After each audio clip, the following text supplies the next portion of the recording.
On the evening of February 9th, 2004, 21-year-old nursing student Maura Murray disappeared after crashing her black Saturn on a remote road in Haverhill, New Hampshire.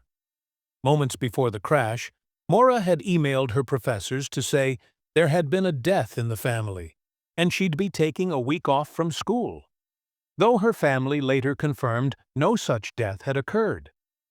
After the accident, a local resident spoke briefly to her. She appeared shaken, but insisted she didn't need help. By the time police arrived just minutes later, Maura was gone, leaving behind her car, some personal belongings, and a mystery that continues to grip the country. The circumstances leading up to Maura's disappearance were already strange. Days before, she had abruptly left her campus job, telling her supervisor she needed to go home. That night, she crashed her father's car into a guardrail, and there were signs of emotional distress. The day she vanished, she withdrew almost all the money from her bank account and emailed her boyfriend saying she loved him.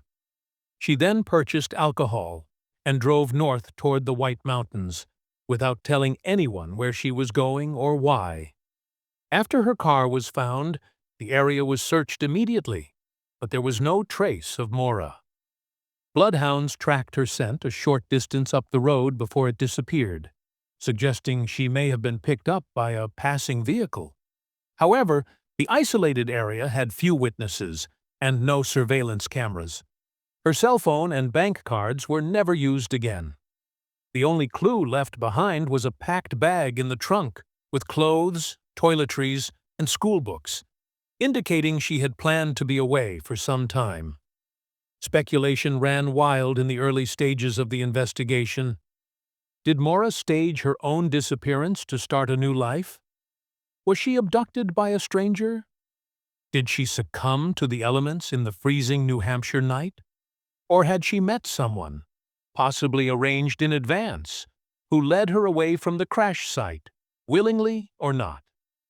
Her family initially suspected foul play and grew frustrated with local law enforcement's reluctance to pursue that theory aggressively. As months passed with no answers, online sleuths began to take over the case.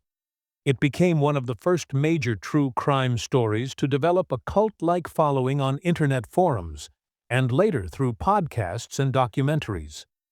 Amateurs analyzed every detail: a rag stuffed in her tailpipe, the alcohol she had purchased, her relationship troubles, and the eerie silence from the crash site. Theories included everything from suicide to serial killers, with little consensus on the truth. Maura's father, Fred Murray, was relentless in his efforts to find her. He frequently traveled to New Hampshire, organizing searches and pleading for public attention. Over the years, various tips and rumors surfaced: bones found in the woods, possible sightings, and anonymous letters, but none ever led to Maura. In 2021, investigators excavated a home near the crash site after cadaver dogs alerted to a basement floor. Again, nothing was found. Despite the media attention, no confirmed evidence of Maura has ever surfaced.